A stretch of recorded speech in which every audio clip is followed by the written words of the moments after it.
අහලා නැහැ නේ. ඉන්දියාවේ දැන් ගියා කිව්වේ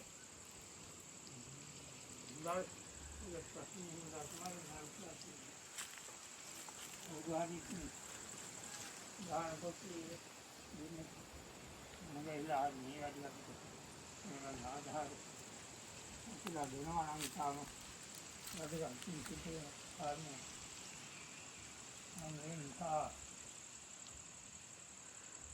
දුක්මලාද පුළුවන් ආකාරයකින් ආධාරයක් උපකාරයක් ලබා දෙනවා නම් අද තාම කිසිදු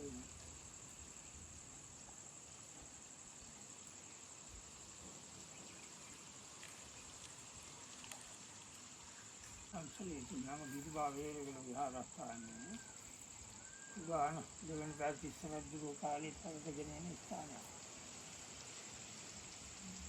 මේ ඉස්සල් බෝධිය හොඳින් ස්ථානය තමයි. අනිසා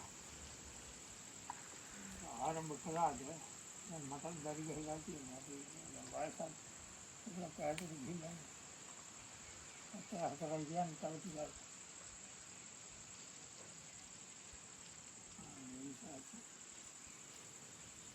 හරි කෙනෙක් මේක සම්බන්ධ වෙලා නිකන් මෙහෙම කීවර හරියන්නේ මේ ස්ථානෙට ඇවිල්ලා ලක බලාගෙන යානම් ඒක තවත් වැඩකට කාරණයක් නිකන් කීවර කියාපු කර්මක භෝජන පිළිගන්නේ නැහැ.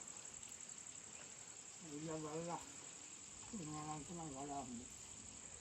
සතියේ විඥානේ